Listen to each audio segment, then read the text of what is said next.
Congratulations, you played yourself.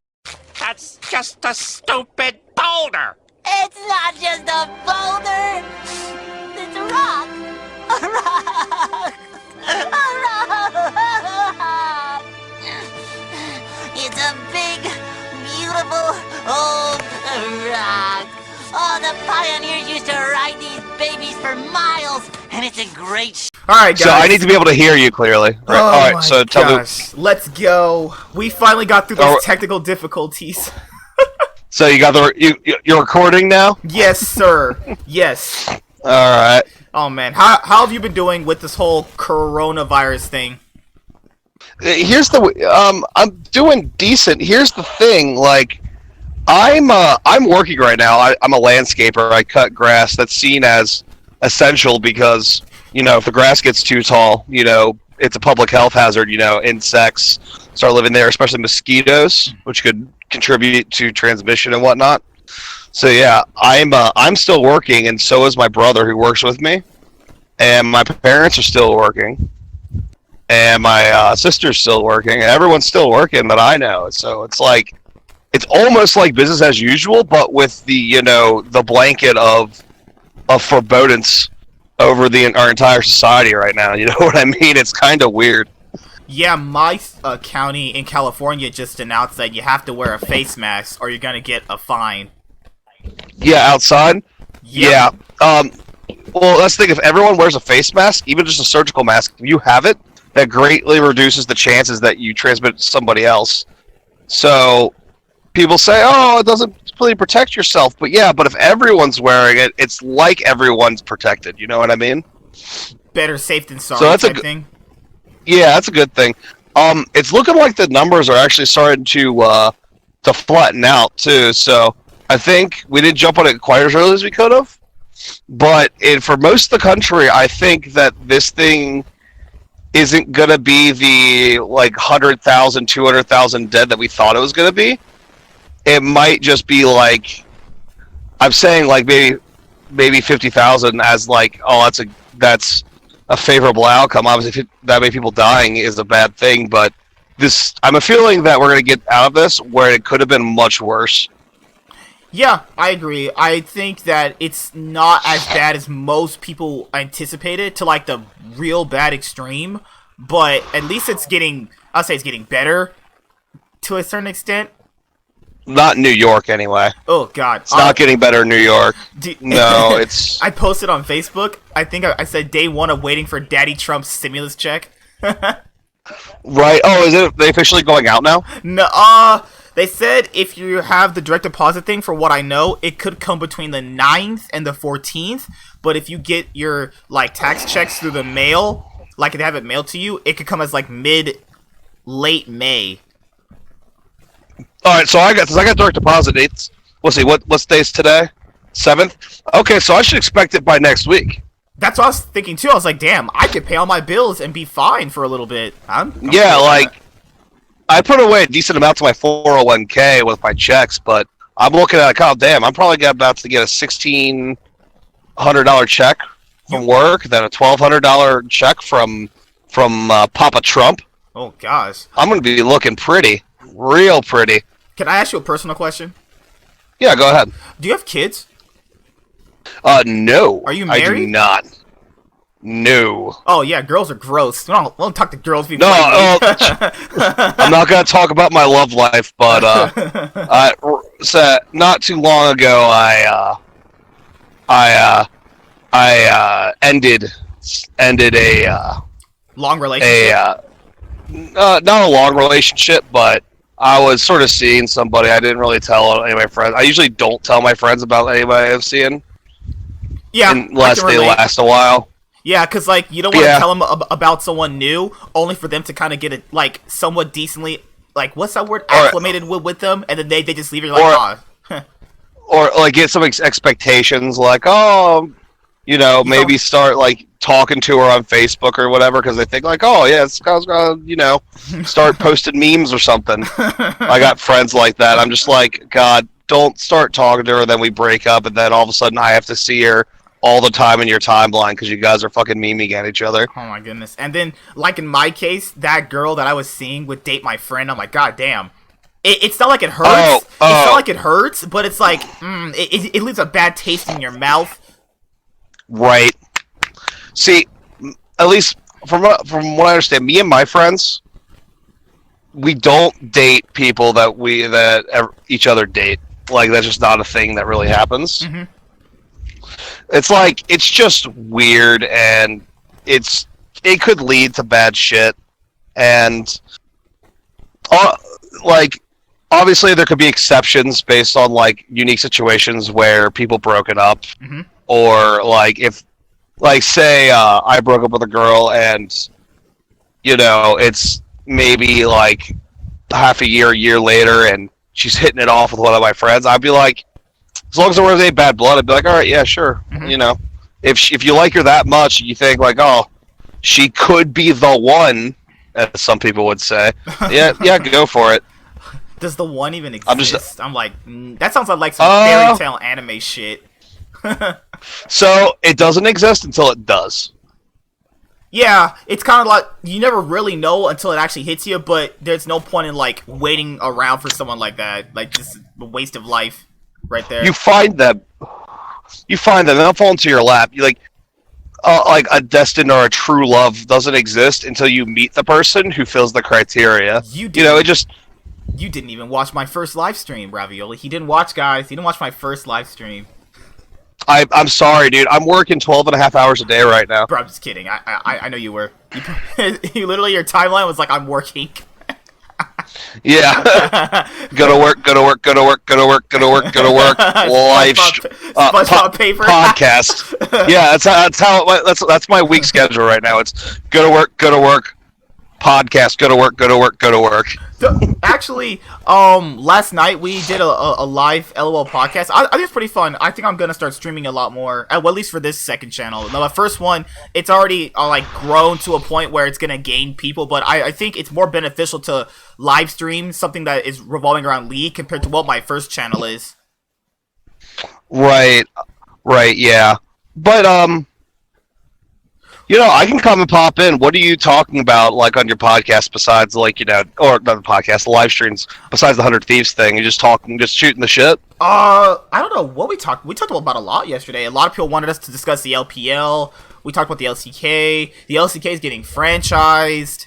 Finally, after years, man. That's a good thing. That is a good thing, mm-hmm. I think.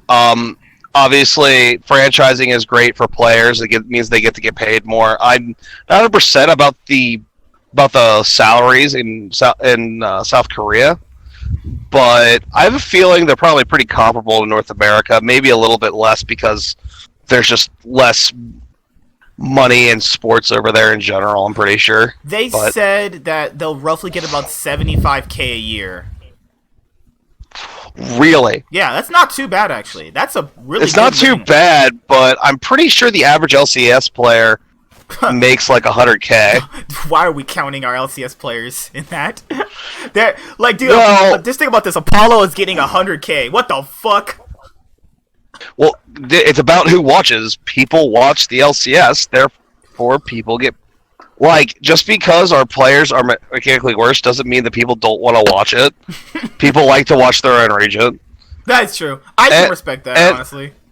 And honestly, I do think that our players are getting better. Like, I feel like the players are better than 5 years ago. So we are seeing improvement. Obviously, China and EU are improving faster, but I feel like if we just keep improving, there's going to be a sort of like a plateau of like how good you can actually be at League of Legends. Like, you can only optimize your skill shots and your wave management so much before you start getting diminishing returns on your time investment to get better. You know what I mean? Yeah, because people gotta factor in. Because someone said we'll never have a situation like Griffin. But to be fair, why can't those orgs that were just gonna sign Griffin literally just go get those players that they were already going to sign, and they just give those players the contracts. That's literally Right. all you got to do. It's literally not that hard. It's the You same guys will thing. have. They're gonna have a minor league system like us, right? That they're gonna have academy teams. That was not discussed in the article that I read, but I'd assumed that they would. They're real big on, developing their own talent. I just couldn't imagine them, obviously, not having it. Right. So I feel like as long as they're gonna have a good academy program, at least they should. I think they'll have a great And- academy program, honestly. Right, and you'll be able to pick out the talent through that. Honestly, I wish LCS Academy. I wish teams didn't have their own academy team, if you know what I mean. I wish that so the way I think would be better is if you had your 5 LCS or 7 LCS roster slots, right? We have 7. Yeah. And then you would have, I'd say, 3 to 4 reserve players, right? Or 5. Just whatever you think's better. So either 10 or 12 total main LCS roster slots, and then you have 10 academy teams that are franchised and owned by other orgs that just want to have an academy roster, and then teams can sign people from academy during the season or at the end of the split, depending, hash that out. Because I have a feeling if an org's only League of Legends thing is their academy team, I feel like they'll be more incentivized to get better talent there and to actually win. Like, say we say, you can only sign at the end of the season, at the end of a split, and you just make academy finals, winning finals, you give monetary incentives to win. Because some people say, playing academy, it sucks, doesn't matter. Well, if your team is playing for a $1 million prize pot for your split, I know I'd be working my ass off to win probably $1.5 to $200,000. Bro, if they offer me the same amount of money they offer Huni, I'll run it down for 0-10 Mordekaiser games. Oh my god. See, here's the thing about Huni, though. Obviously, in case our listeners don't know, Huni was released by Dignitas today. And yeah, so obviously he didn't have the best split. Yeah, obviously he didn't have the best split, but here's the thing about Huni. I've seen this before. Well, we've been watching Huni has for a bad long time, dude. We've seen a lot of shit. Right. Yeah, we have. We definitely have. But Huni has bad splits sometimes, and he usually comes back either the next split or the split after and is a top laner. See, And that's in that split. It's just man, but last it was night, it was a mistake. It was a mistake to sign him for that much money, given his history of being inconsistent on a year-to-year basis. If you know what I mean. Yeah. Which it was smart to not give the money guaranteed, if that's true, because there's sort of a kerfuffle about whether or not his contract's not actually guaranteed. So What's the reporter's name? Nick Wolf? I think his name, right? Is that his name? I think. Yeah. He has a pretty spotless record for reporting. He's been in the League of Legends esports scene for a long time. One second. Jacob Look. Jacob. Oh, hey guys, Jacob we were actually joined here by OPTSM fan. Me and OPTSM fan have been talking for quite some time. It's just that he's been really busy. I've been really busy, and he hasn't had a chance to get on. So I just want to say, hey man, how are you? And how you doing during this time? The time is awful, I agree. but thankfully there is seemingly League of Legends every day to watch, so that's nice. It is nice. So, OPTSM fan, what should I call you in the stream when I'm referring to you? Should I call you OP? Should I call you You can just call me OP, TSM? or you can call me Sean. That's my real name. Sean? Can I ask you a Yeah. question? How long have you been a TSM fan for? Since I started watching League, which was in preseason of season 2. So Holy But shit. you beat me by about 3 seasons. I started playing in mid season 5.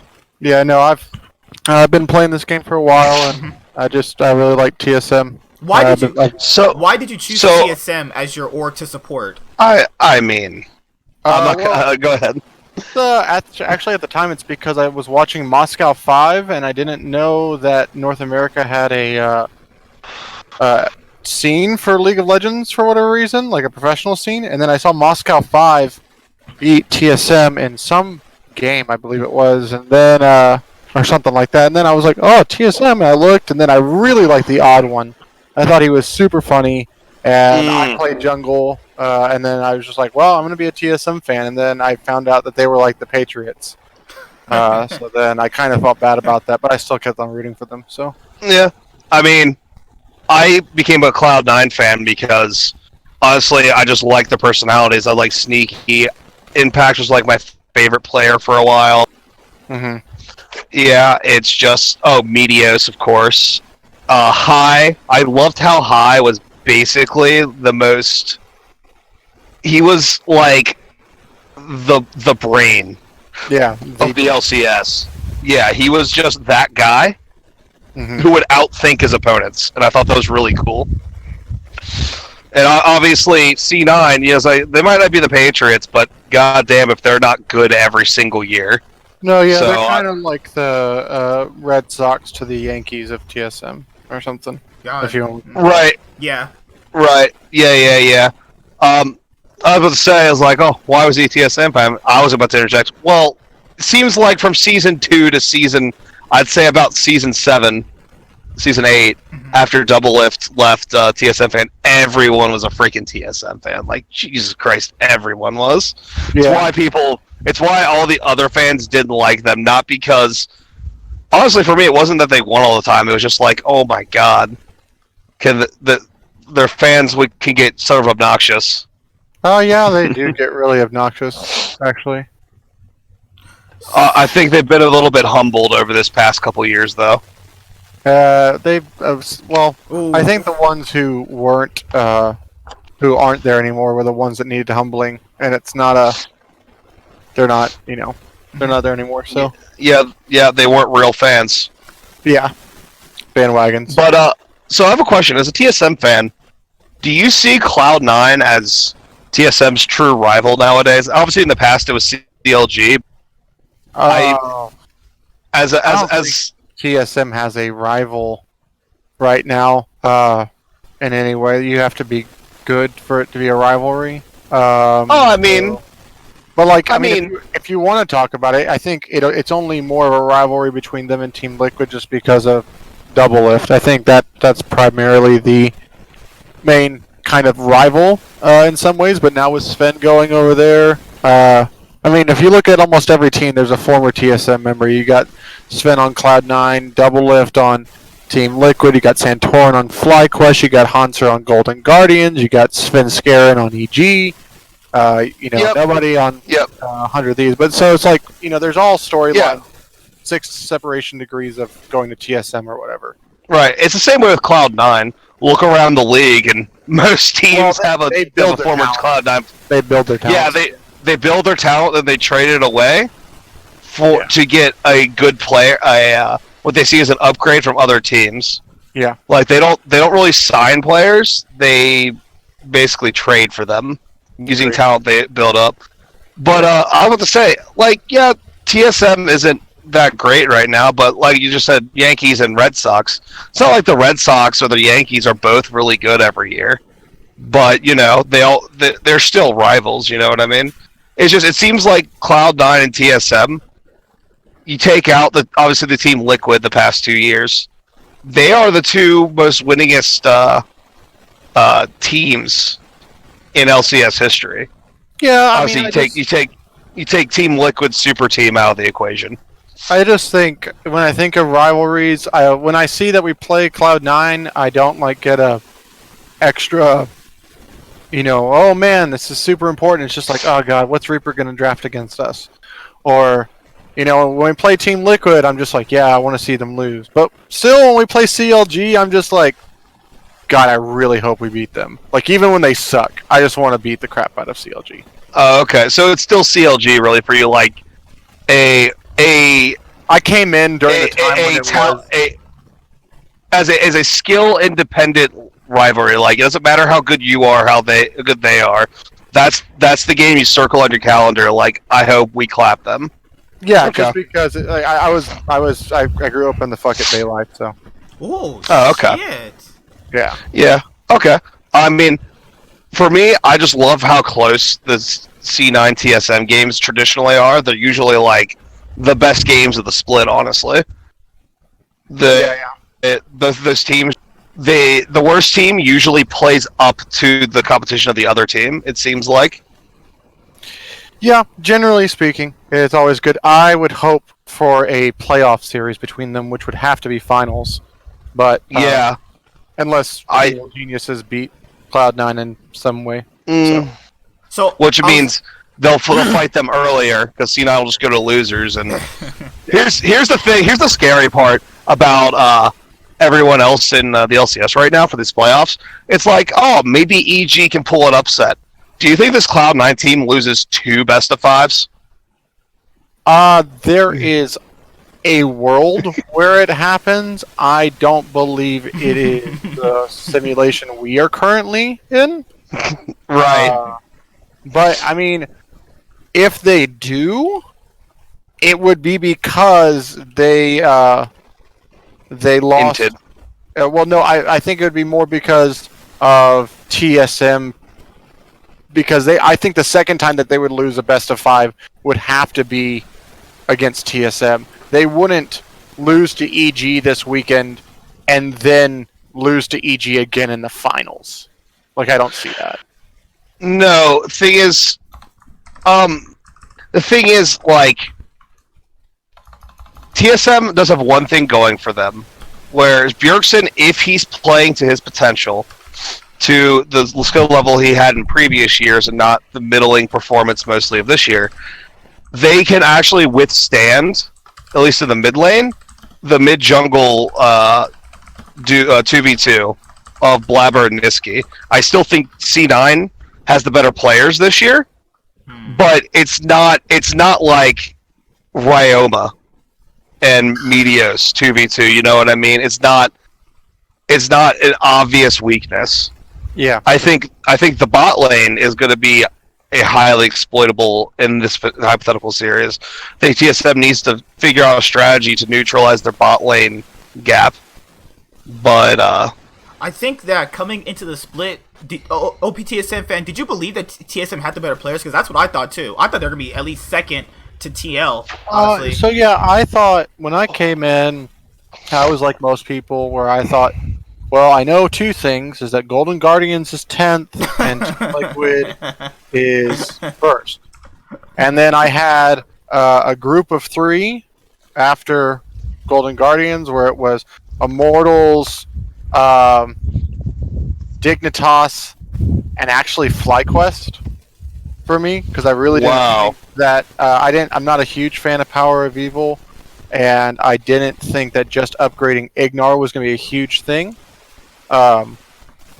And then after that was like a hodgepodge of about 5 teams, I think, is what's remaining, where I thought Cloud9's upgrades could help them, because I think Sven was better than Sneaky, and I think Vulcan was the best support minus Core JJ. And then TSM, I was like, if it clicks, they're second, and if it doesn't, they probably still make playoffs, but like 6th. So they had a wide range. I was really, really high, actually, on EG and 100 Thieves. I felt like they were just same. 2 sides of the opposite coin. 100 Thieves plays through top, and EG plays through bot. And then that left CLG, who I thought would be really improved because of Crown, and that didn't end up working out. obviously. Right. Everyone's so surprised that he failed, man. I love Crown, man. I was sad he actually just. What did CLG do to him? Like, holy shit! I don't know if it was necessary. They were talking about some stuff last night with Artemis, one of the EG coaches, about dealing. Apparently, a caller called in talking about like Korean players and how sometimes when Korean players don't necessarily know how to express themselves, they become very, very hard on themselves because it's part of the culture or something like that. So maybe it was an internal thing.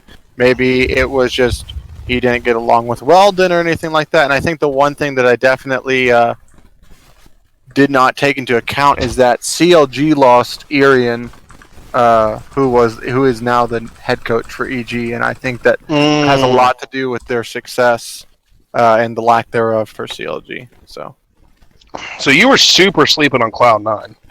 no, I thought that they could be top 4. That's where I had them. I had them there. When I put pen to paper, I put Cloud9 third.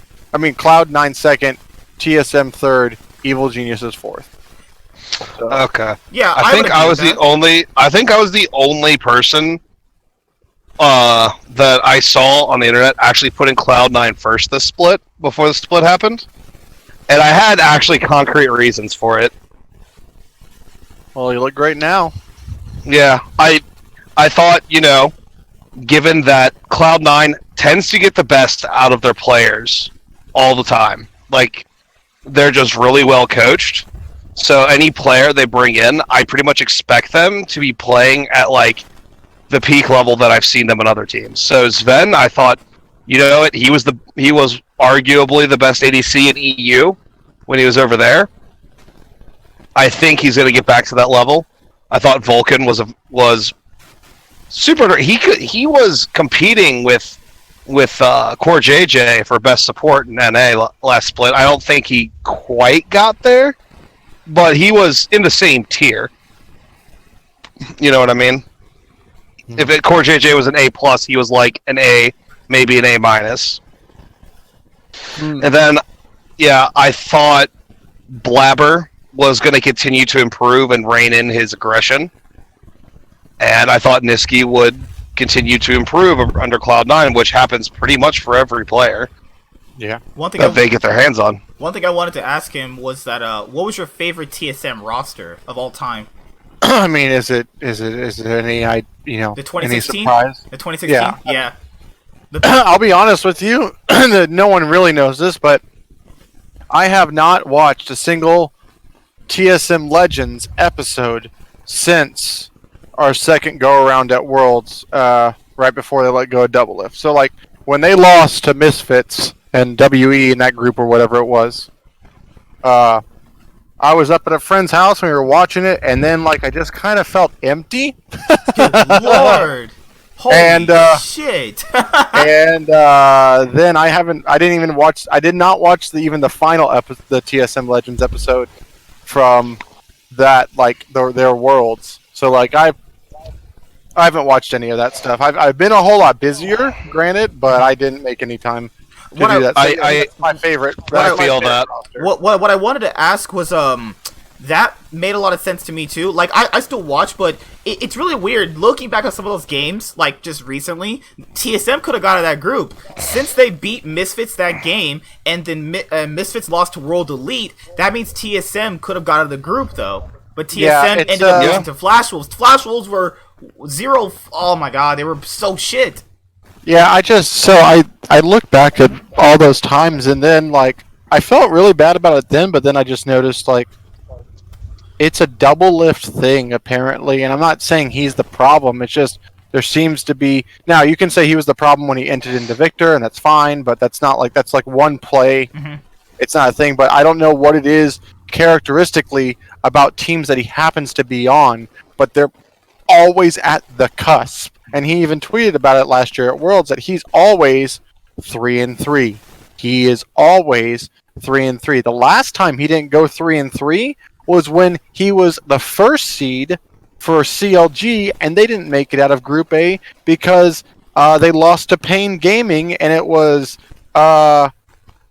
Albus Nox Luna as well. Like they lost to that. Like that, they went 2-4 that year. Like something about the teams that he's on or something. It's just so that I kind of makes me feel a little bit better, but it doesn't make me feel better about a TSM fan because it's like he still didn't get out. So honestly, I don't think it's a problem with his mechanical skill at all. I think it's an issue with teams when they have Doublelift. I feel like they feel obligated to play through him.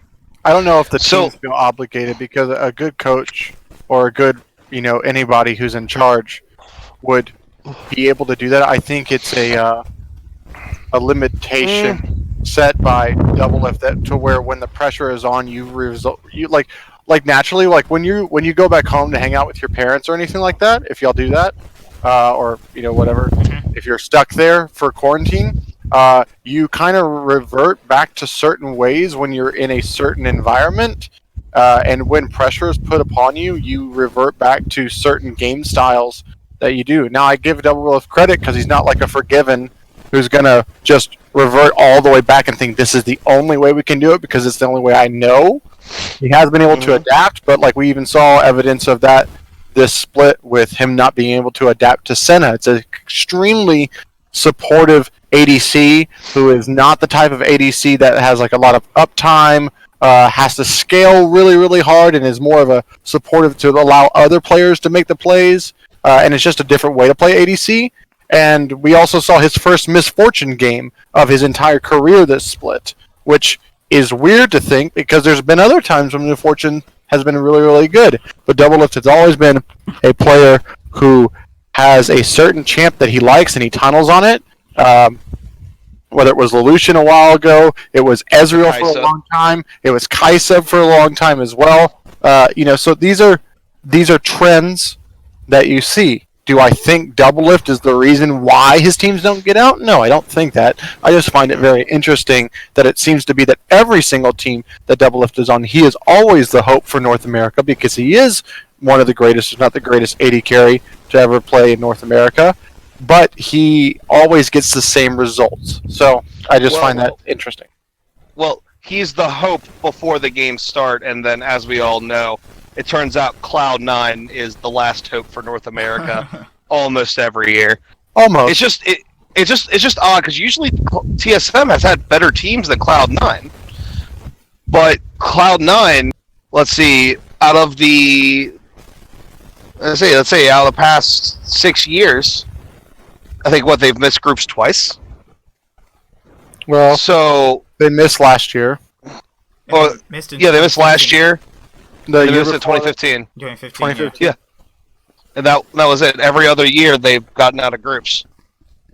And these are like hard groups too. These are like SKT groups too. Right, like the group of death finally got Cloud9 last year.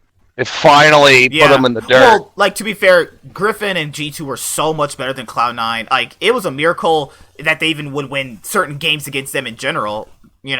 Well, here's the thing. Actually, the G2 Cloud9 game, specifically the second one, was actually a good game. It was actually pretty close for a while. Cloud9 didn't just roll over to them in that second game. PTSA fan, what did you think about Sneaky when he wasn't on C9? What did I think about Sneaky when he wasn't on C9? Yeah. So like on this. Like the announcement. Yeah. I mean, I don't. So like, if an org wants to go away from him, that's fine, and I can understand that. And obviously, hindsight would tell us that it was the right move. But at the time, I viewed it as a side grade, slight upgrade. But I didn't think that Sneaky wouldn't be playing this split. I think easily Sneaky could be on any of these teams. Like Golden Guardians would be a great team for Sneaky to be on, in my opinion. I do like Johnson for Dignitas, but I thought he could have been on Dignitas as well. I thought that who got? Hold on, just a quick question. Who got the second team? All LCS AD carry? Because I know Sven got number 1. I think Cody-san got number 3. Bang. So if your name is not Sven, Bang, or Cody-san, I think Sneaky's an upgrade over every other AD carry. I don't know about that. I think Kabe is pretty good. I think Wild Turtle is about as serviceable as I do. Go finish your thought, but go ahead. Johnson's unproven. Apollo is neutral. Like he put into play weak side, and Sneaky does the same thing but better. So maybe you could say that for Immortals. I think he's better than FBI, but I'm not really high on FBI. And I think he's about as good as Apollo, or if not better than Apollo. Oh God. no, he's definitely better than Uh, Apollo. here's- Apollo is like a he's like the baseline for me of like this is like LCS level talent for AD carry. Like, well, all right. Here's what drives me crazy. So whenever these are conversations, people just seem to forget that since he came into the league, he was historically either number 1 or number 2, statistically at the top of the 80 carry players in North America. Like it was Doublelift and then Sneaky, almost every single year. And if it wasn't that, he was at number 3. And I'm just like one bad split, and all of a sudden, No, yeah, I think he's like had other bad splits though, but they don't go notice. Like in the 2015 summer split when they didn't make playoffs, he looked pretty bad, honestly. I think he's had more bad splits, but it's just like not noticeable because more people just chose to put the blame on players like Jensen, High, Contracts, Meteos, you know. But the thing is, every time he goes to Worlds, and that's 2015 was when they missed groups, right? During the LCS, remember when they had that gauntlet run? He had a bad split, didn't Yeah. he, too? Right, but he pulled it together when it mattered. Obviously, the split where he got benched was not a great one for him as well. Also, yeah. Well, hold on. It wasn't a great split because he got benched before the season started, but he turned it up afterwards. Like everyone in Cloud9 was playing out of their minds after He didn't get benched before it started. He played about 3 or 4 games, and then they. No. Cloud9 benched their teams before the splits. Their players before the split started. Oh yeah, they did start week 1 with Golden Glue in them. That's Oof. right. Yeah. So once Sneaky and Jensen came back, no, they were tearing shit up. Like here's my thing: Sneaky has played weak side his entire career, but the thing is, he has been asked to play carry 80 carries, and like 95% of the time, he does well on them, and he does carry games. Like here's my thing. I think even now, Sneaky is just kind of just gets disrespected as far as how good he is. Like put him on Immortals and ask him to be the carry lane. Tell him to be the strong lane, and absolutely Immortals is in the playoffs. And honestly, they probably say they took Golden Guardian spot. I think that's at least a 5-game series because I think Sneaky is a player easily capable of being that strong lane, as long as you have him with the proper support. Sneaky just can't be paired with a passive support. I don't think like Zeyzal. Zeyzal was a bad match for Sneaky because So Sneaky's average laning stats, because he wasn't exactly bad in lane. He was just average. He wasn't like top 4 in the laning phase. That gets compounded when you have a guy like Zeyzal who's also pretty freaking bad in the laning phase. But you remember with Smoothie, he was pretty good. Like that bot lane was really good in the early game. What do you think? About certain things that he brought up about Sneaky having to play weak side and having to have more passive supports like Elimination, Zeyzal. High at one point was decently passive. Decently, not a lot. I mean, Sneaky just it's the way that they've always played, you know? If Meteos is always ganking for balls top lane, he can't be bot lane, so you gotta play passive on the bottom side. Yeah, exactly. The weak side thing is absolutely true.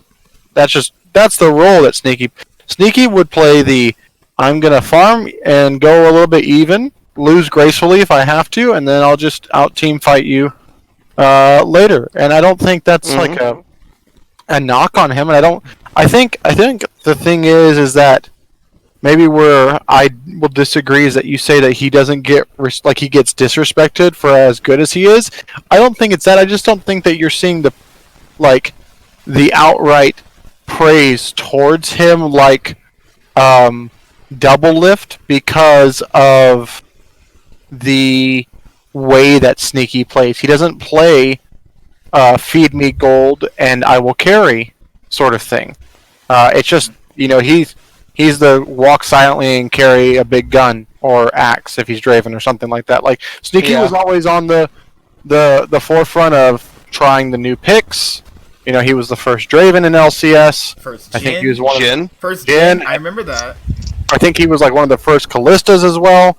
So, he was always ready to pull out this new stuff, and they would play through him in those. I just think that he's kind of like Poe Belter in the way that no one wanted to pick up Poe Belter this year, and then Poe Belter gets put on CLG, and he is a solid rock of just consistency that you can always rely on. And I think that's the thing. Now, if someone decided to play through Sneaky, and then we saw it that way, maybe he would get more of the recognition that other people, or Sneaky stands, if you want to put it that way, feel that he deserves. But I think he's always been a top 3, 4 AD carry in North America. And when he goes to the...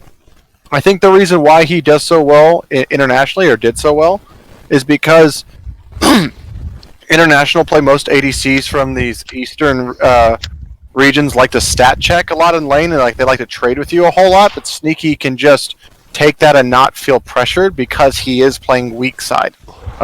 People like Double Lift, or like a someone like that. If they get really, really behind, Uzi's different because he's just going to take the jungle camps. But also, He will. Sneaky is also a player who doesn't panic in a series when he gets behind in a game. Yeah. Or if he does poorly in a game, he doesn't get tilted. He doesn't panic, and he's never the reason why you lose. As far as his play is concerned. He's not going to make. He doesn't make the big brain head moves, where he's like, oh my god, why are you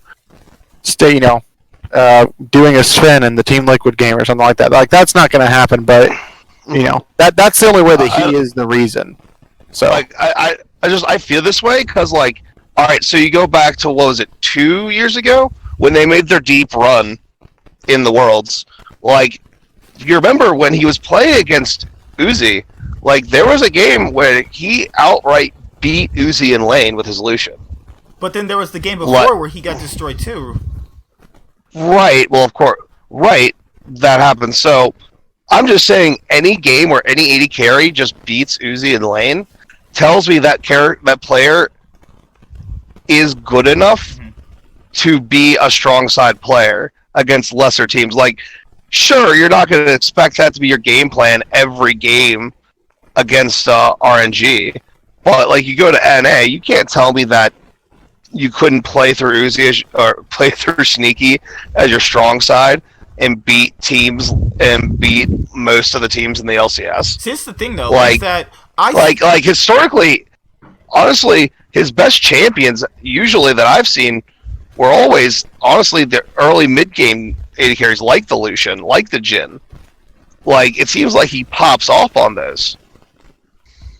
For me, it was it's two things, because he's gotten resources before. I mean, I've watched tons of C9 games. He's gotten jungle resources before. I think it was more of a team thing not to put that much resources into him, because they probably just most likely assumed he could just carry. That could be a thing too. I'm not saying that's the truth, right? But I think that at the end of the day, and I was thinking about this last month, a few weeks ago, maybe C9 just wanted an identity change. Remember, most of their identity, not going to be hateful, did come from Sneaky after a certain point of time. And you gotta factor in for better or for worse. Yeah, and then maybe they just wanted an identity change, and that's what a lot of orgs go through. Like basketball, they did it with all the LeBron James teams that he's left. The Miami Heat at one point was all LeBron James, Dwayne Wade, and was it Chris Bosh, right? Chris Bosh. Yeah. So I don't fault C9 for getting rid of him, because at one point, remember, he's not gonna be there all the time anyway. At some point, he was gonna get dropped or leave anyway. That's something that has happened in sports in general. And even at FlyQuest, 7 years from now, let's say we're in 2027 and Wild Turtle is still on FlyQuest. People are just going to assume FlyQuest is Wild Turtle, and, it's the same thing that goes with SKT. T1 is Faker, and then Faker is T1. Things like that. Bjergsen is TSM. TSM is Bjergsen. I don't know. Here's the thing. Do you think Stixay is CLG?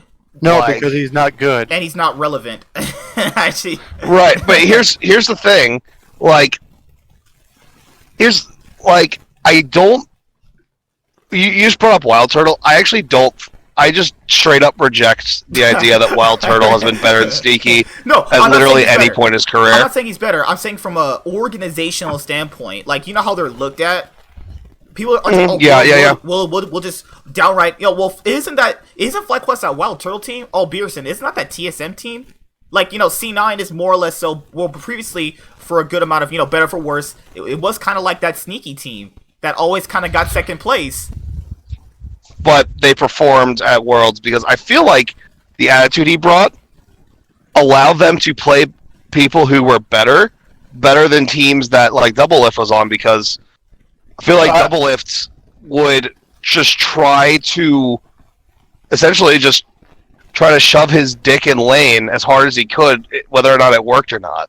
I think that C9's success is it goes past Sneaky, and it's just really a Reaper thing. Honestly, I think I agree. I think it's both. I think it's a little bit of of those plus other factors. so I guess I'll say this: if Reaper is like the mastermind behind all this, right? And Mhm. he thought that he could not probably get this result, or Jack didn't think they could get the results that they currently have with their current roster with Sneaky on it, because really all they changed was the bot lane. I don't know if they have a moment in the split where Sneaky is like sporting 108 KDA or something like Sven was. Right. I'm not entirely sure about that. Well, here's the thing. All right, so I agree with that somewhat, but here's the issue: Jack and Reaper, like, I don't think Reaper like made the decision of we need to get rid of Sneaky just by his own volition. It's not confirmed, but it's pretty much.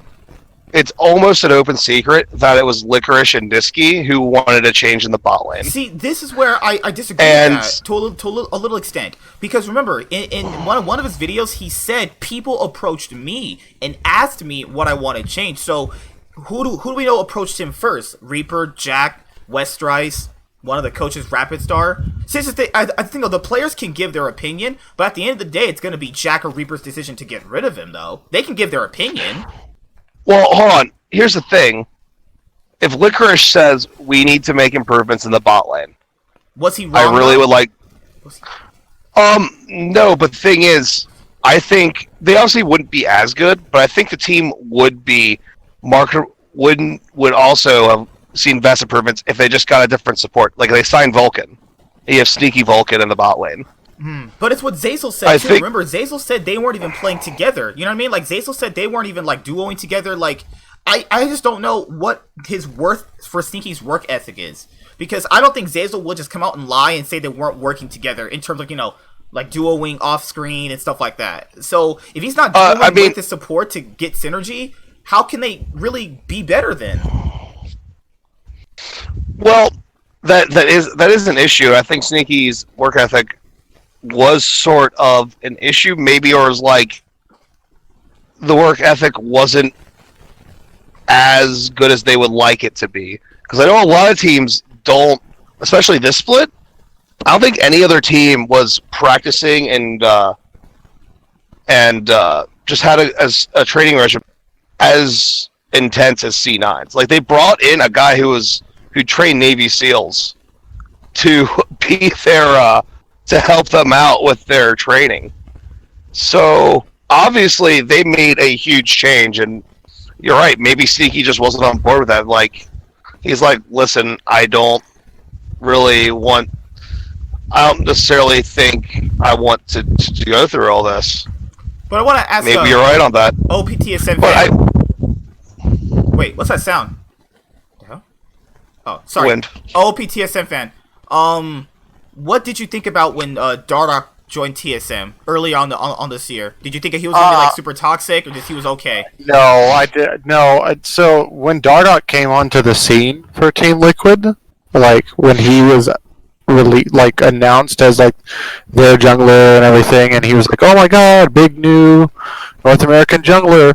There's like a clip of him like doing a VOD with someone, like a live stream with someone. They said, if you could be on any team besides Team Liquid, who'd it be? And without hesitation, he said TSM because of Bjergsen. So, I mean, it felt like it was just kind of like it had to happen when we let go of everything that we were doing last year. I really thought that when he got here, I was like, all right, I don't think he's going to be toxic, but I just don't know how he will work within the realm of what TSM always likes to try to do. Because, I mean, if you look at, like we were just talking about, like how Reaper makes everything kind of work in playoffs, Parth and whomever, for the longest time, it's like junglers go to TSM to die, and it's a nice big fat meme, but there's a lot of validity to the statement, because like even when Svenskeren came over, he was like inting in the jungle because he didn't establish lane priority and stuff like that. But you could do that in EU, and then it's, you know, the game's changed since Dardoch was that superstar jungler and stuff.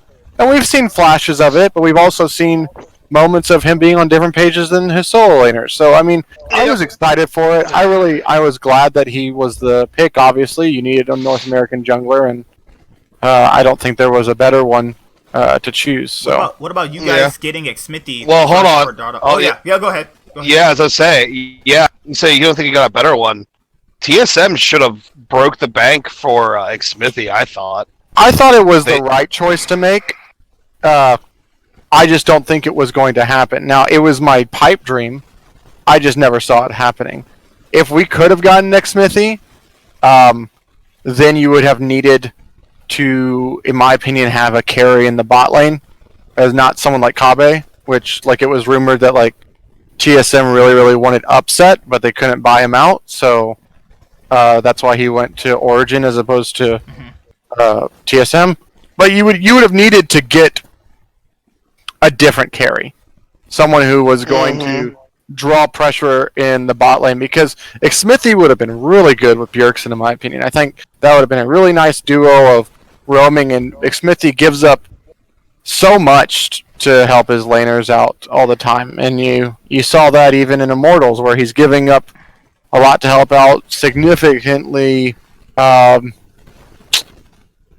Well, just in my opinion, there's no competition between Ica and like Bjergsen. So I mean, like there, and then Kabe's better than Apollo. So I mean, like the quality is different in my opinion. They're all professionals, and I'll never be able to play there. But like looking at it analytically, you're giving up a lot for less.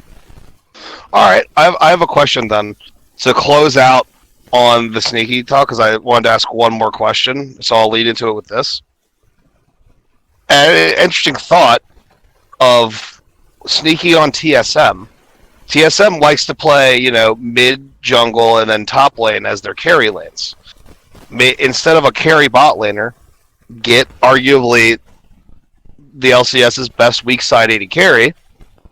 So in a vacuum, you get sneaky, who also might help alleviate some of the TSM pressure, because historically players have said the pressure on TSM is crazy. It's overbearing, and they say sometimes it's hard to deal with. So what I will say is that in a vacuum, I believe that this sounds really good for like a strategic way, because I do believe that playing weak side, sneaky's reliable, you don't have to worry about it. Really, really good. What I don't think would happen is that I don't think that he would have fit the culture, because that culture is not made by the players from everything that I remember and that I know of. It's made by the staff and by Parth and by Reggie and them, so he would not fit the culture. It's why someone like Dardoch was brought on, because he's willing to prove everything, and that he's willing to, deal with all the bullcrap of, oh, we got to do this, that, and it's going to be really big pressure and everything like that. And it's like, okay, don't worry, I got it. Sneaky, on the other hand, will be playing Warcraft. He wants to stream. He always has streamed. He's always been one of the constant pro streamers, even during the season. So, I mean, I don't know if that would work because of the way that the TSM management works. I don't think that you can have one person come in there and have them be bigger than the org, especially when Bjergsen doesn't even do that. Like, he falls in line and he has ownership. So Right. I mean, Sneaky, yeah, he streams all the time, but 99% of the time he's streaming League of Legends. He's streaming Challenger games. So, I don't feel like that would be an issue. If the TSM did sign him, though, I feel like in that world, they would already have talked about, hey, this is our culture, this is the way we do things.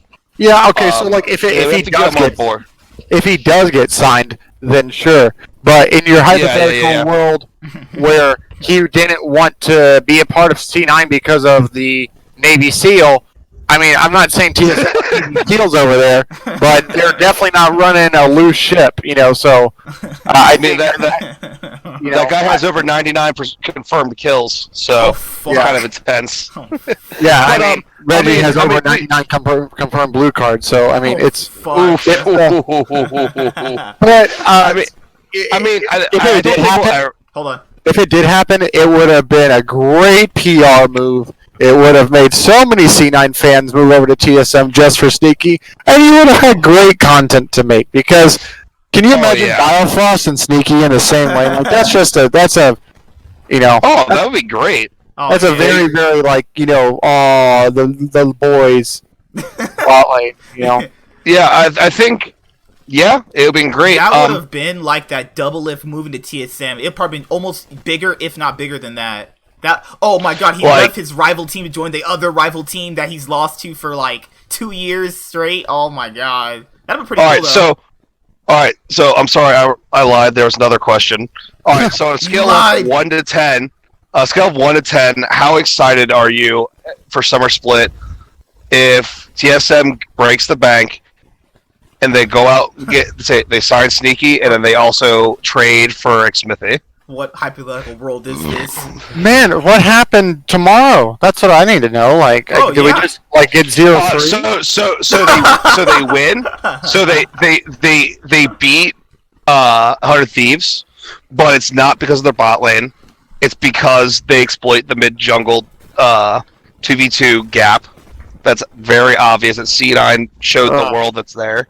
I'll say this: I will not be happy. Not because of whom we're picking up, but because you had really good moments of trying to, this roster took down C9 in the regular season, and now you're just blowing it up, especially after everything else.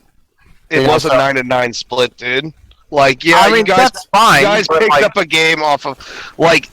They should have been. Getting anything less than third this split. I feel like you should look at that as a total complete failure that you need to make changes. Like second through sixth was wide open.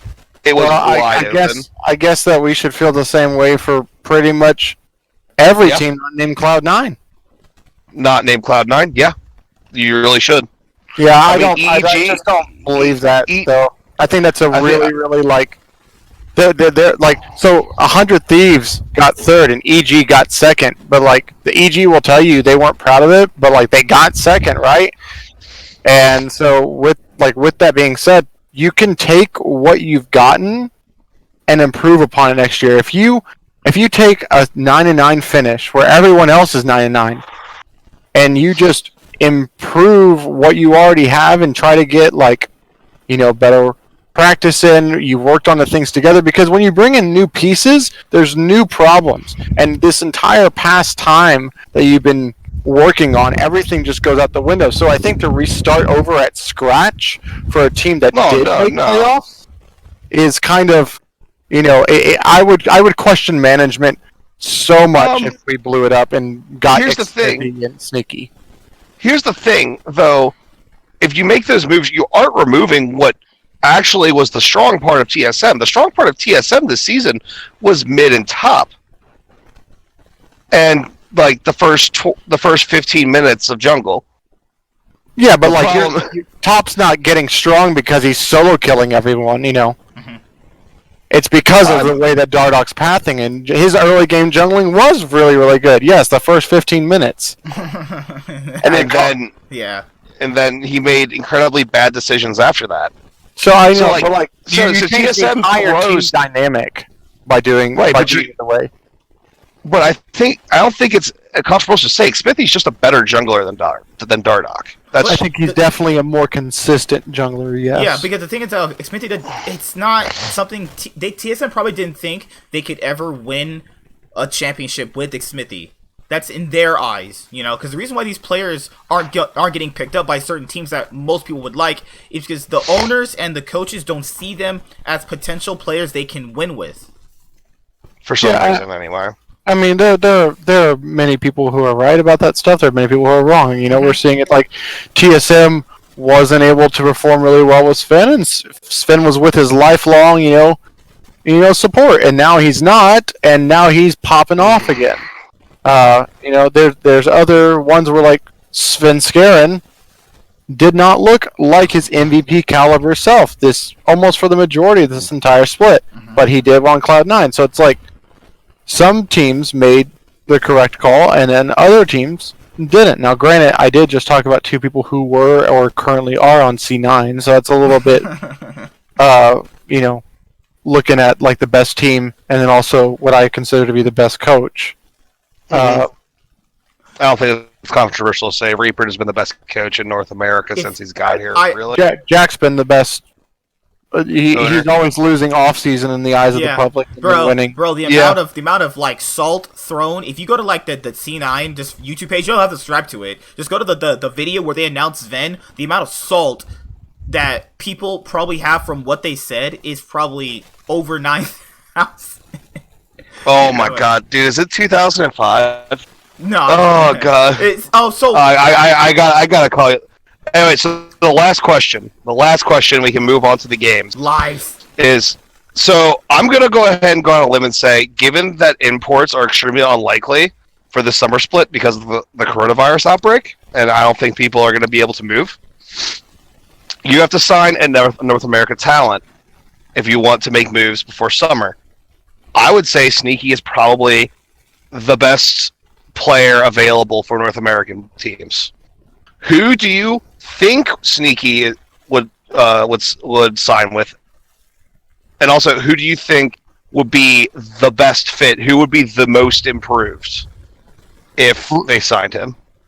Oh, like, so if someone wanted to sign Sneaky, who should it be? Yeah, who should it be? Who, like your realistic pick and your dream pick? Like, this team should sign him because he will make that team that much better. Well,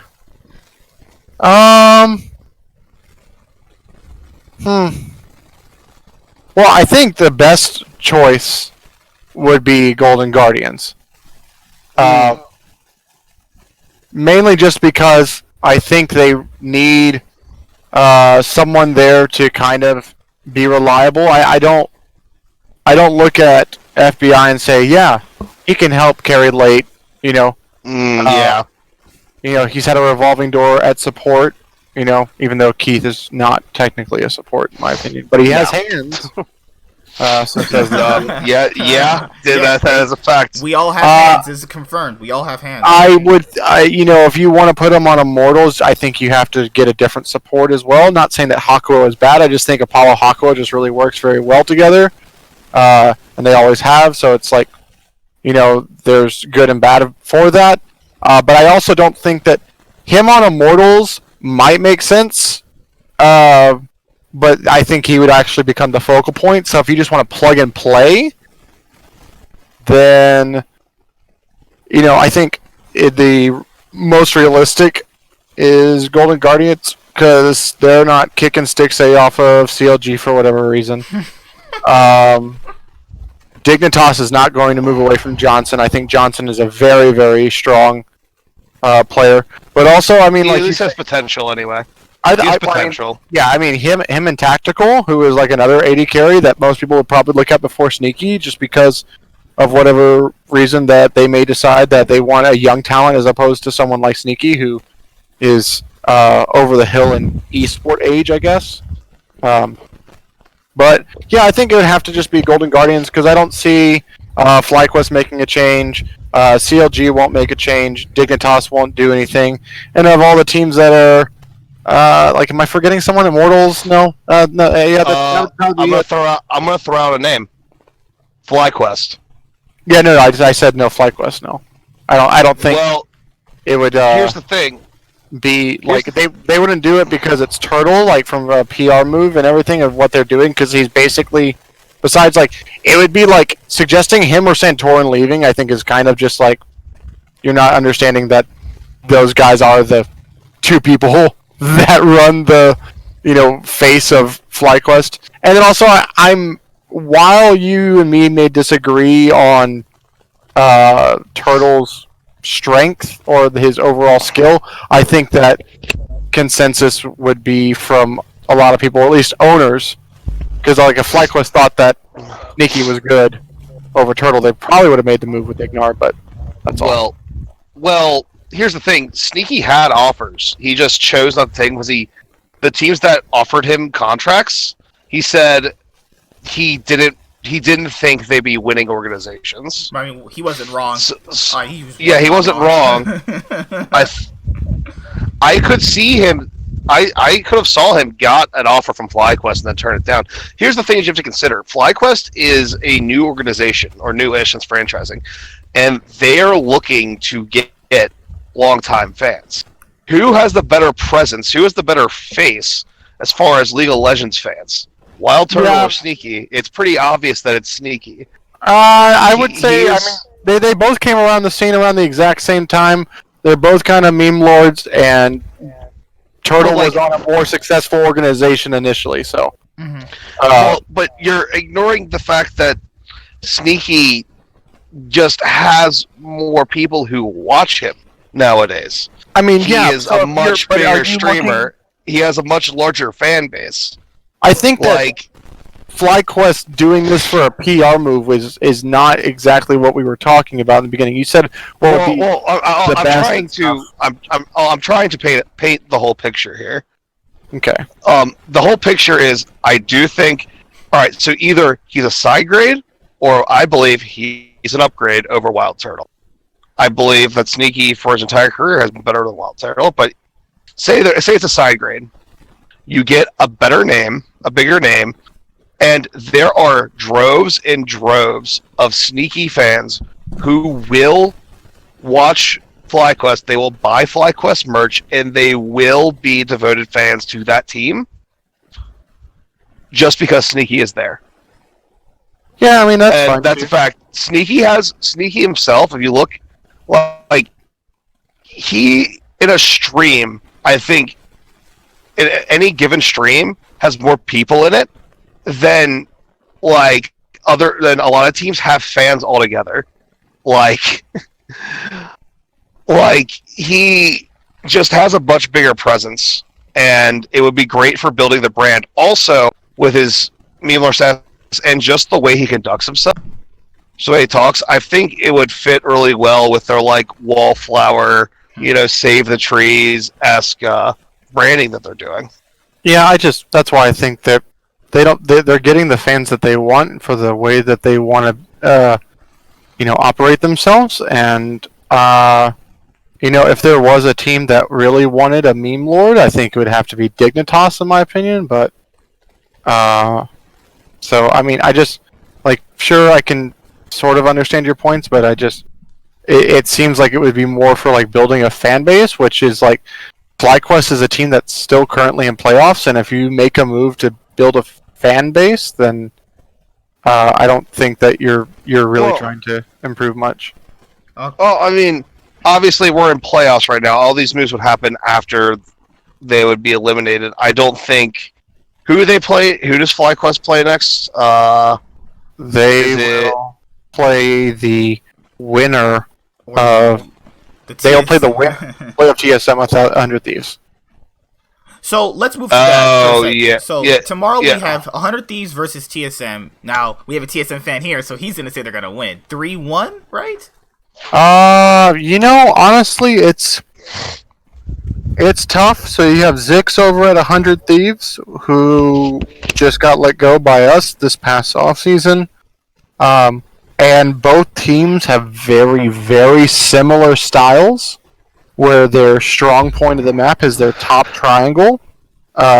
Someday in Broken Blade, with the junglers focusing up there, and they have a AD carry in the bot lane, who is there for late game team fights. But then you look at like the difference between jungle and support, and I think you give that to TSM. Biofar is better than Stunt, and then if you just look like down the line, so you give the edge to TSM. But I know that TSM struggles. Like we haven't seen them for 2 weeks now, I think. Yeah, roughly. Mm-hmm. So I have it 3-2. I'm confident that they win, but I do think that it's actually it's like a 55-45 matchup in my eyes. Like I'm not gonna walk away from this series and be like, wow, I can't believe 100 Thieves beat us, because they got shellacked by Cloud9, but last time we saw TSM's no Cloud9, so. Yeah, well, here's the issue, or here's how I see it. So, Someday versus Broken Blade, it's very close. Meteos is a more consistent jungler, but I think Dardoch will be better in the first 15 minutes early game leading into mid game, and I think 100 Thieves has the edge in as far as AD carries. I think Cody Sons is very good, and Kabe is just pretty good. He's above average, but I wouldn't place him in like he's nowhere near like Doublelift has been for his whole career, or how Sven is being this year. But he's pretty damn good. And then as far as the mid lane goes, that's the Achilles heel. That's where 100 Thieves is going to really feel the pain, because Bjergsen, obviously, like I said, he hasn't been playing to his usual self this year, but he will still absolutely devour mid laners who are just worse than him. And TSM's going to take a page out of the Cloud9 book, and I would be surprised if this game goes to 4 games. I think 100 Thieves is going to get 3-0'd. I think the difference in mid lane is too big. Like, we literally saw what Niski did, and if Bjergsen's like the second or third best mid, I don't see that big of a difference between Bjergsen and Niski to the point where Ryoma is gonna have that big of an impact. Now, to be fair, in the C9 series, Ryoma's team was inting in their jungle. God, C9's jungle, but I just think that TSM's duos are better. Like, the top lane is going to be fine, and I think Dardoch and Bjergsen are better than Ryoma and Meteos, and I think the bot lane of TSM, they usually never lose. They more or less so go even, and with them going even, I think it'll be better for a best of 5 overall. Like, if you just have consistent players and a player like Bjergsen in a best of 5, I think this is just like a 3-1. Now, I think the series will start with 100 Thieves winning that one lucky game where it's like super back and forth, and I think TSM just 3-1 after that, because the TSM curse isn't like, wait, they lose the first game or some shit? Something like that. You lose one, win 3. That's the old adage. So maybe I'm just hedging my bets, but I can say this: every time there's a mismatch in the mid lane where it's like, Bjergsen, he's a better mid laner.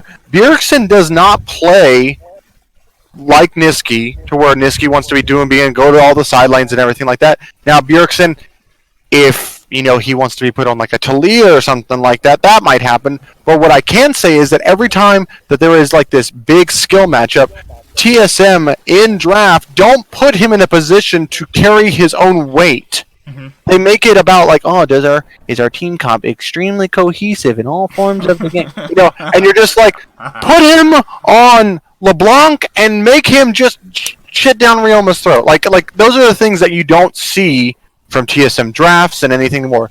I'd really like to see them play more Ryze. Honestly, I'd like to see the whole league play more Ryze, because while Ryze is a scaling champion, a mid laner who gets ahead, maybe due to an aggressive jungler, Dardoch, and they can pick up a lead early in the mid lane, they do have the Ryze ult. They don't have to be super far ahead. They don't have to be scaled to go and affect the other lanes.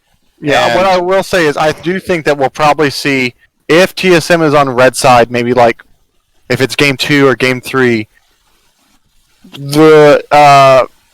if they ban out the Syndra from Ryomo, which I don't know what the 100 Thieves were doing on any of their, drafts, were picking Syndra first blind was anywhere a part of what they wanted to do, but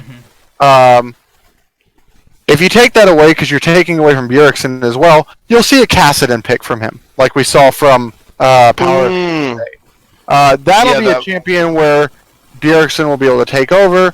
I'm expecting a lot of, we won't see a Kali, but I want to see Aurelia and see that flexed around. I think we'll see the Kiana and maybe the top lane and bait out the Aatrox again from Sunday, because that's something that's played into it, and that Broken Blade has played into that same matchup. So these are just things that I'm hoping to see, and that they've had, not only have they had enough time, but they saw an entire clinic of how to destroy 100 Thieves. And if they're not, Yeah. actively trying to see ways that they can take what Cloud9 did and exploit that exact same thing, then I don't know what's going to happen. So I'm hedging my bets and saying 3-2, because I'm not that trustworthy on the coaching staff currently, and also if it's anything better than 3-2, then I can be happy. So, all right. I mean, fair it's point. strange. I have more faith in TSM than the TSM fan. Strange, but yeah, I've been here I've Okay. been here for a long time. he said that like he was in a bad relationship. Man, I've been with this girl for so long, man. I've never been one of the guys I've never been one of the TSM fans that you see on Reddit that is the loud minority. I'm not one of those guys. I try to be very even keel and be like, okay, I can understand this, but I wish we would have kept that lift, but I can see your understanding for it. Blah blah blah. Yeah, no, I'm not like, oh yeah, that was great, or oh, it was such a horrible thing. I'm trying to be matter of fact, and What? matter of fact right now is that they were a 9-9 team, and they are, inconsistently they were consistently inconsistent, and hopefully they've been able to shore up some of that stuff. Should they win against 100 Thieves? Yes. Will they? I think so. I mean, this is the same team that lost to Clutch Gaming every single time in playoffs. So you're like, okay, there's a chance they could lose to this. Oh, that one was really tough for me, because when they lost in spring to Clutch, I'm from Houston, Texas, so Clutch is a Houston brand, and I went to a viewing party with Clutch, they had a viewing party for all the Clutch fans, and I'm there with my TSM bracelet and jacket, and I'm just like, I hope both teams have fun. And then we lost, and I couldn't celebrate with everybody because I honestly didn't think the TSM was going to lose. That was the hardest series in North America for me. Now, for people that don't know because they're new viewers, are you talking about the 2018 spring where they got upset with Mithy? Or are you talking about the quarterfinals where Sven got the pentakill? Or are you talking about the Worlds time where they missed again? No, I'm talking about, that was the hardest series was when they lost in quarters. Okay, yeah. Oh, good lord, man. That has to be, if not one of the biggest upsets in league history when they did that. I don't think that's definitely not up there. I think one of the biggest ones in league history. I think the Mad Lion series versus G2 is more of an upset than that. Sorry, context, LCS. Sorry, one of the biggest ones for LCS, personally. Okay, in LCS, sure, we can go with that. But, and then, WE beating Coup Tigers at the time. Holy shit, man. I watched that. Yeah. Those are bigger ones. There was one even... Last TLIG was a pretty big upset. TLIG was pretty crazy, right?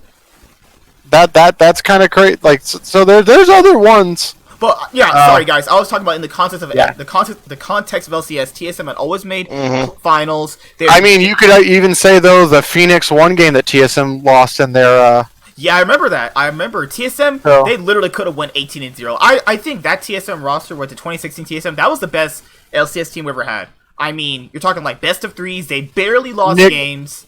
Nick's C9, current C9. Yeah, outside of this current C9, I think this current C9 is better because just there's more information, there's better players, and we still see all those players from that TSM in North America, and they're all spread about. But this C9 is the North American team. This C9, like, sure, Team Liquid has won those trophies, but we talked about it. Was it last podcast or Yeah, I think so. the one before it? Where if you actually look at the quality of the regular seasons in all 4 of those splits, they weren't exactly super dominant in any of them.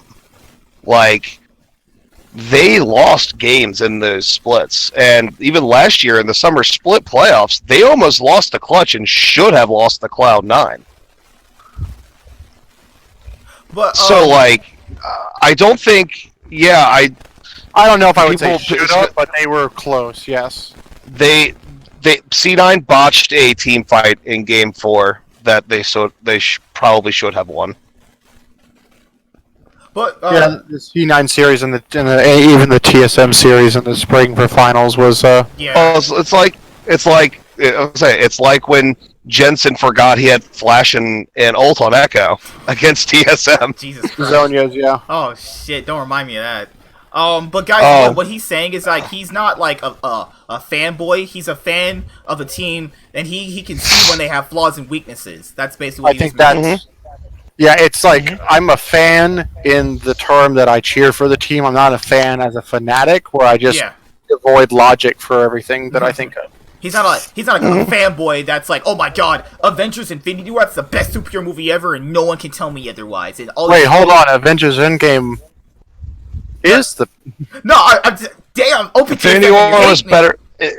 Infinity War was better than Endgame. Are you Changed high? my mind. Are you high? I mean, well, no, okay, so, like, sure, it is because it's set up in game, and so without Infinity War, you don't get all the feel good that you get in Endgame.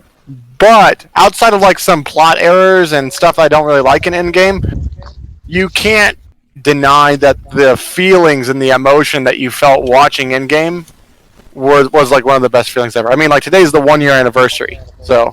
I think Endgame is just a better movie, personally, to me. Like, everything else is better. Infinity War is so... I disagree. Infinity War is so overrated, man. Like, No! Oh, overrate the thing that led to the God. no, man, there's so many inconsistencies in that movie. Infinity War. Infinity War is way better paced. I agree with that.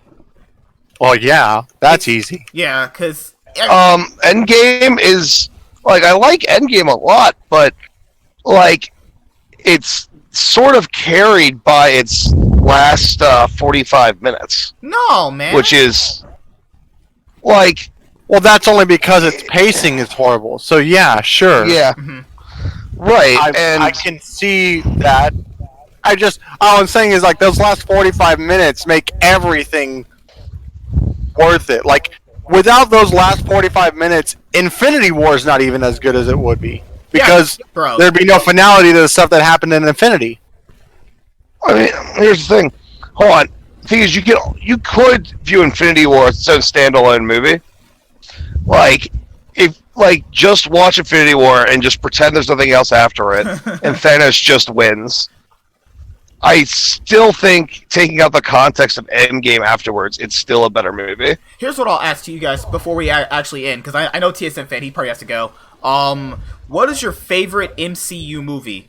Just in general. Like, one you would always watch no matter what. You'll go on YouTube, watch some movie scenes from it. Just your favorite overall, number one.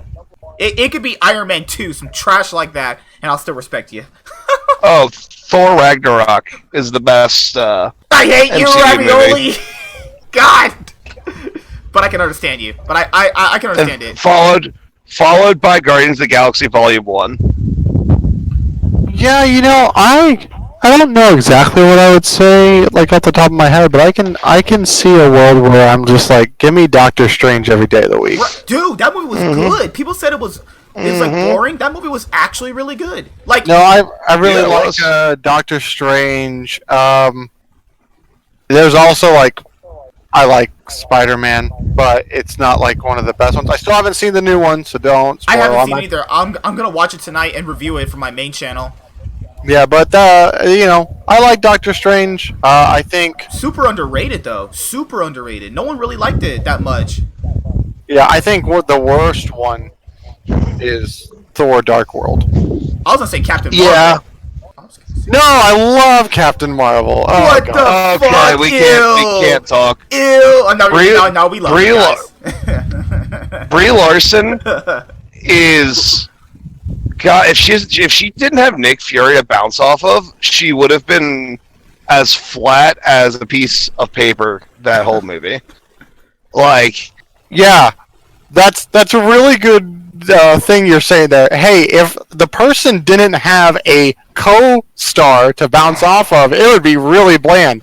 That's why they give them a co-star. But we can agree Well, that I'm- Iron Man 2 sucks. we can't agree that, right? Iron Man 2 is Well- garbage.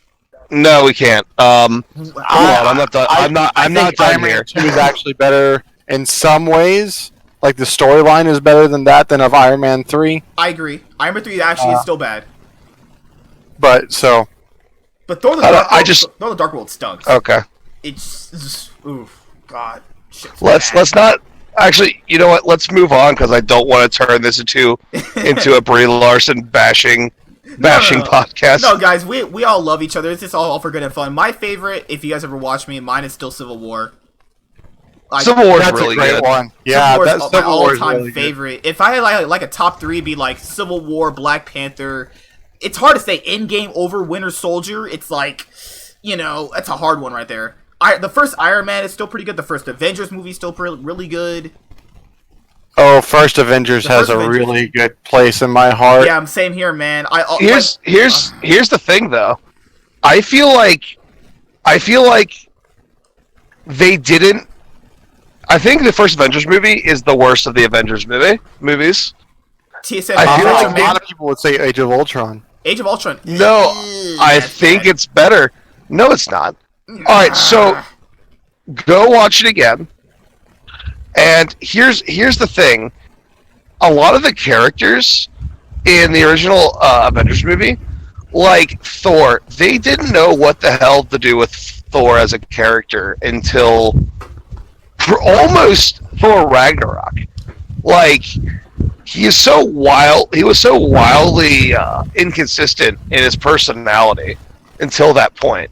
Like, originally he was super stoic and didn't really crack jokes, and then he sort of That's like the whole point of character development through all these whole things, right?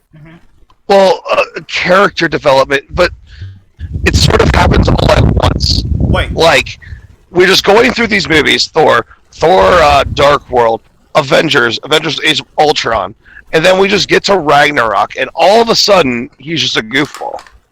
We don't see him like develop into that. It's sort of like a stark difference between movies. I think he got all of his development in the first movie, though. Like, he really kind of just learned, hey, you can't really be like this. And I think, personally, for me, all of his development and his character growth came in number one. Like, when I recently watched it, it was like he kind of got it all there. Except he doesn't turn into that goofball after the first movie. It takes till Ragnarok for that to happen. That's, dude, I think that's what his name? Tahiki Wahidi, where his name was. I think that's because he wanted to make that, man. Because the other directors focused on his character development, despite me hating Dark World. I just think that Tahiki whatever his name is, he just only wanted comedy. Like, Thor Ragnarok, if I said this about Infinity War, I think Thor Ragnarok is very overrated to a certain point. Because, like, it's not really a superhero movie, and most people only like it because it's funny. What do you mean? It's only good because it's funny, though. Like, what else did we really No, it has really good action scenes. but as like a The superhero movie, though. Like, what do you mean, like a superhero movie? Like, that term is incredibly broad. Something where you're fighting a villain, and you're leading up to Okay. that point where you get a payoff of that. I don't think Thor Ragnarok really pays off anything beside jokes. Hey, this is like blunt humor. He fights. Thor Ragnarok is more about the development of Thor, Thor. because the last time that we see him, like, he starts out, he loses his father. Of course, he goes through like a huge change, right? Mhm. He previously just lost his mother, so like, there all this time it's the breaking down of the outer shell that is Thor, and then you see like him try to like, oh yeah, I'm better now, everything, and then he hits Thanos and he loses that and then he's crushed, right? So we see like this kind of this is the stoic man who's blah blah blah blah blah blah. He's a god, he's so strong, blah blah blah blah. Oh, down, tragedy, goes back up. No, major tragedy. The fall of Thor goes back up. So like, to say that like they didn't know what to do with his character, I think they knew pretty well what they were doing with his character, and I also think to say that it's not a superhero movie. It served its purpose between his three, because you saw also in Iron Man 3 that's when Tony had his big revelation with all the suits and everything, and a suit in every world, or every street and everything. So like those movies are like the biggest one. I think the only one who didn't have like really much character development just because of who they are is Captain America, right? He's always the hope. He's always, he adapts to the new world because he has to, but his cores never really changed, minus the after Civil War. I think would probably be the only one. Well, that's not true. Like Captain America, when we first see him, like at the end of his first movie, he still has this rigid respect and adoration for the U.S. government and SHIELD and basically what they represent. He still defers and accepts the authority of the government. And over the course of Winter Soldier, we see him change, where he sort of realizes that he can't, that his faith, his unshakable faith in SHIELD and the U.S. government as an extension is misguided, and things aren't the way he thought they were. And that's honestly one of his biggest sources of character development. I think Captain America, as far as his personality, it didn't change that much. But I'm pretty sure they nailed Cap as far as his personality in the first movie. It's his worldview changes dramatically. Yeah, over the course of the movies he's in.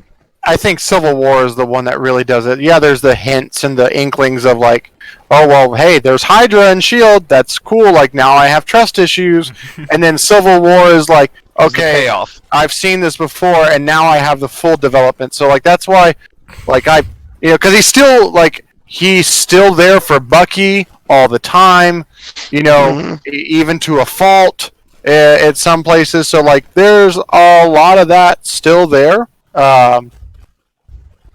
But that's just things the way I just view it. Not saying it's one's extremely right over the other, but so right. But yeah, I agree with that. I just thought I that just wanted to ask him a question really quick. Did you enjoy your time here personally? yes. yeah, sure.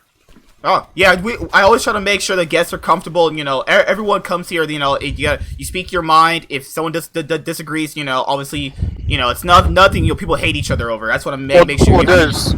Has there ever been anybody who said it on stream where they're like, "No, I freaking hate it, dude"? No, it's just if I don't ever say that, then people think otherwise. But I also want to make sure it's out there that you can always speak your mind here. You can always do whatever you want. You know what I mean? I just want to make sure. Right. Yeah.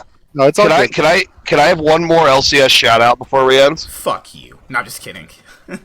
So, shout out to Power of Evil. Oh no. Because dude, hates that guy.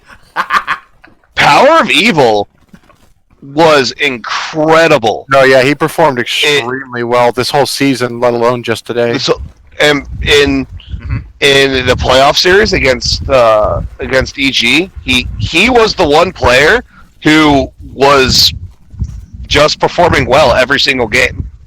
I mean, he's been a secret MVP the whole split. I think he's been great. Mhm. Yeah. I think with this Golden Guardian series, he's shown everybody in the LCS he is the second best mid laner behind Niski. Yeah, I think so. He should have got second best over Jizuke. I'll ask one question. Okay. Just short and sweet. Who is your MVP? My MVP's Niski. Not as a C9 fan, just I think he's overall just played what an MVP should be and what a best player. I think MVP should be both most valuable and best player, and I think that Niski's done both. Roams effectively, he uplifts his team, he makes sure they're always ahead, he makes sure they're always doing something they need to do, and that's just what a great player overall is. And you know, if it's not C9, then if I had a second choice, it'd be Someday, but that's just me. So my second place, my non C9 pick, did get swayed this weekend, Oh no. and I do think it's PoE. But my real MVP is Sven. I think Sven has been the best AD carry in North America, and it just hasn't even been close. Like it's just not close. Like bot lane for C9 is so unassailable, people just aren't even trying anymore. Like it's just not something that you can really attack with him and Vulcan. And yeah, Niski has been really good. I think he's been the best mid laner, but there are other mid laners who can compete with him. I don't think they're better, but they compete, like Power of Evil and Jizuke when he's not feeding. Like in his a couple of his games against FlyQuest when he just made really stupid decisions for reasons beyond me. Okay. I'm gonna stick with the Cloud9 trend for my number one, but my number one is actually Vulcan. I think Vulcan will win the MVP. Actually, I agree with that. If it's not Sven, it's Vulcan on C9. Yeah, I agree. Vulcan is gonna if Niski wins it, Vulcan will go as like that secret. How could he not win it? If you look at like the split overall, because like He was robbed. I didn't like how he got Player of the Week though in the last week because he did not perform well in the last week. There were other weeks where he should have gotten it over other people, that's but true. like. His Shen game was really good though. Yeah, the Shen game's fine, but there was another game that he played as well, and that one was not so great. It's like when Chovy won Which- MVP when he literally had his shittiest week imaginable. The TL game is the other game during that exact same week that he won Player of the Week. What did he play in that game? I'm trying to remember. Tom, didn't he? Yeah, Oh, Tom yeah. Kent, because remember, he won Tom Varus and they backdoored. Oh yeah, you're right. And I at one point, it looked like he was kind of just running it down. I mean, One of the worst games he's had all split. And then he's like, oh, by the way, mean- Player of the Week. What? well, I mean, here's the thing. TL was specifically attacking him in team fights because he didn't get his stone plate until late. Well, yeah, but like... So he was actually vulnerable. Thing is, he's a Tom Kent. She doesn't have escape options. So if they engage on him, what does he really do? I mean, like, I'm not saying that, like, for that purpose, though, like, that means that Team Liquid was doing well, but for him to just kind of go there and know after the second time, it's like, why are you continuing to do this? Like, bring a warning, buddy. Wait. Do something different. It just was like hitting your head against the wall and expecting a different result. Oh, but this has been great. I just want to say a few things before we have to go. TSN fan, we have this every single Tuesday at 6 and 6:30.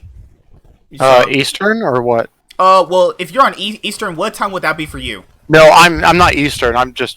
Most people talking Eastern. Oh yeah, I'm okay. West Coast, so. Yeah, me too. So if you ever want to appear on every single Tuesday, you're more than welcome to. It's 6 or 6:30, depending on obviously people's schedules. Most time, Ravioli's like, "Hey, can we just do it at 6:30 so I can watch the game?" So that's perfectly fine. So, Okay. it was nice having you. Anything you guys want to say before we close out? I think that's it. Oh, also, That's it. if you guys could help me on a future podcast that I want to do for my main channel, if we could rank the MCU movies, in like tiers if you want. Like Yeah, I've done it before, so yeah. individually, have your own individual. I'm down for that. Yeah, so I'm down for that. So what day are you guys free? Well, I'm stuck in Coronaville, so sure, anytime. Anytime. Okay. I work 12 hours a day right now because I'm a landscaper. Shit. But what, do you want to do it this week or next week? It's up to you. Honestly, it's literally up to you, man. I'm off Saturday, Sunday. I can do it Thursday, but I prefer if it's like on the weekends. Saturday is a bit tricky for me. I play D&D, and that's my D&D day. I play 2 campaigns that day. Boo. So, I'm just kidding. but Sunday, I could do Sunday as long as it's not too early, and also as long as Cloud9 is not playing. Okay. What about was Wednesday? Good? Well, I mean, hold on. Maybe we could get a stream where we're watching the Cloud9 games while doing the talk. That'd be really weird. That's fine.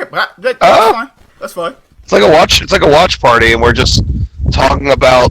We can talk about the game and also talk about the MCU movies while we're doing it. But just throwing it out there. I will be live streaming after TSM claps 100 Thieves, a TSM after party. So I'm gonna get Reginald in here, and we're gonna have a drink towards TSM getting second place in the split. Are you really gonna have Reginald in here? Hope not. I hope not, cause no. I'm not famous, dude. No way people are talking to me.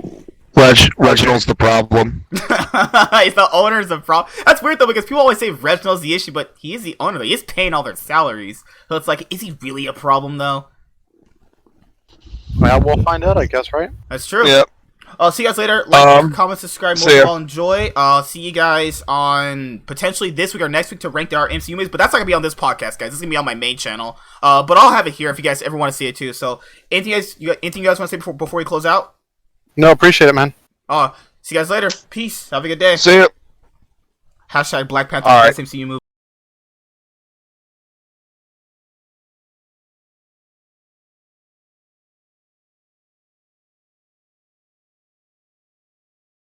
Hi there, guys! Be sure to like and subscribe to the channel for more stuff. Yeah, thank you.